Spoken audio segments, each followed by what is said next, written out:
Howdy, everybody. Jonathan Schmitz here, talking about one of my favorite subjects when it comes to the CUTCO events program, and that is malls. End of the year mall sales.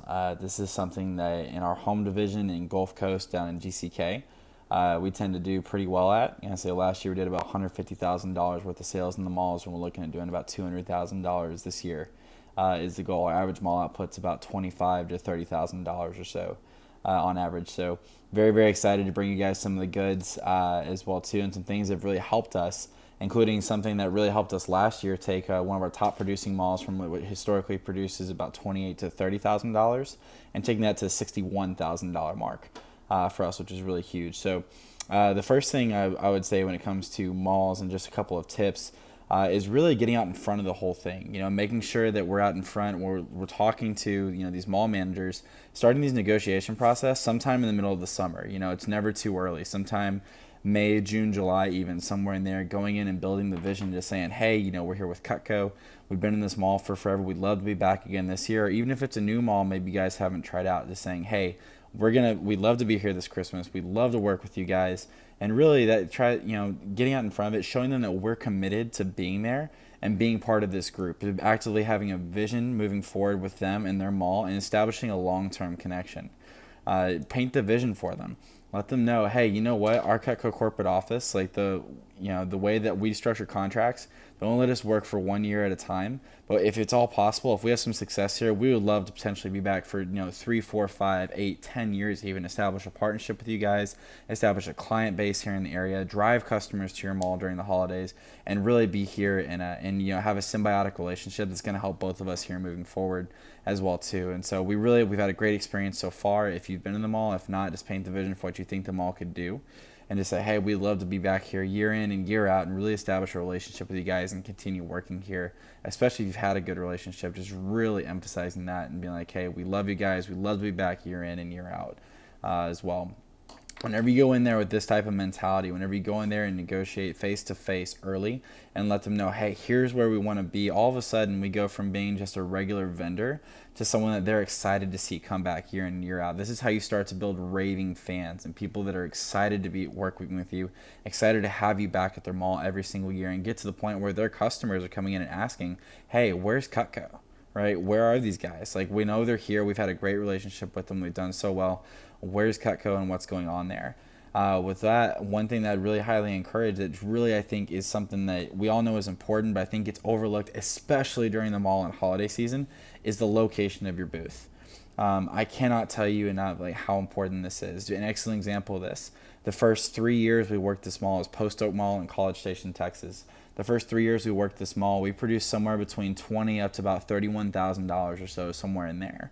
The promoter came to us. We were kind of on one side of the mall. We were right in between two main entrances.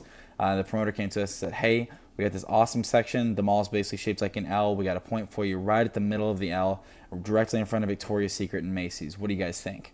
All right, and of course we're like, heck yeah, because on paper that sounds like an excellent opportunity. What we didn't realize that year was that the way the mall was shaped is set up in an L, but there's a food court that cut in between the two arms.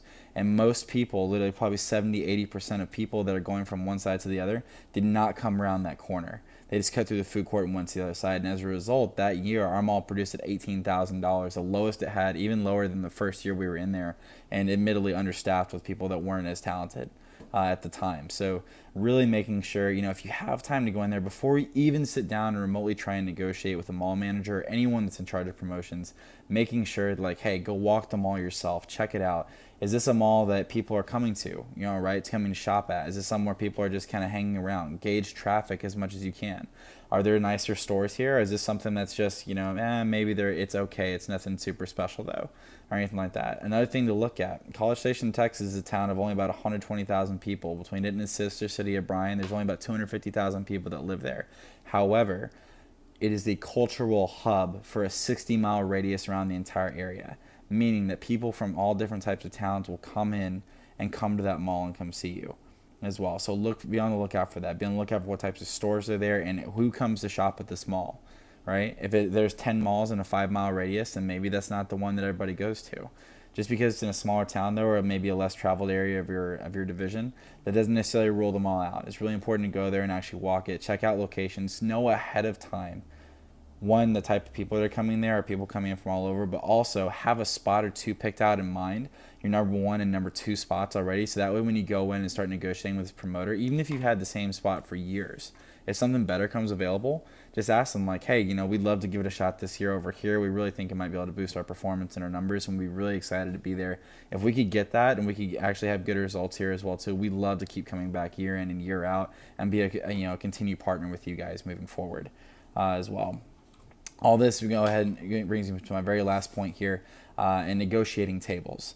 One thing that was a game changer for us this past year was actually being allowed to bring in tables and getting a great location as well. It takes you away from just that mall kiosk mentality where people come in and see, oh, hey, someone's trying to hawk me from a kiosk, which is what everybody's used to, and turns it into, hey, here's a high quality product, a professional looking display, that's new, that's different, oh, it's CUTCO. Oh my goodness, and you're able to walk up and engage people at a higher level. Plus, it's a boost setting just that most of us are much more familiar with working in there as well too. The main thing with this one, most promoters that may balk at this, the main objection that we've gotten is they just want to make sure that these tables and these displays look professional. So go into that initial meeting armed with not only your first initial one or two locations, but also knowing ahead of time, like, hey, here's pictures of our booth displays. Here's a list of other malls and other promoters that your mall is run by, other malls that are run by the same company that actually allowed us to use tables as well too. And here's a picture of our displays in those malls. Here's what we're going to do, knowing that ahead of time that we're going to make sure this is absolutely safe, we're professional, and everything's looking great as well too. And if we can get the results we need and allow us to bring things in, especially if you guys can save an RMU and rent that out to somebody else, we'll take up space that you guys wouldn't have been able to even rent out, and we'll still pay you for it. So that's extra revenue for everybody on top of that. And then on top of all this, we'd love to be a partner with you guys moving forward here as well. I think you'll be surprised at the results you'll find. Those are some of my tips. Hope this message is helpful for everyone that's out there. Excited to see you guys on the sales report for the end of the year, and looking forward to crushing the malls.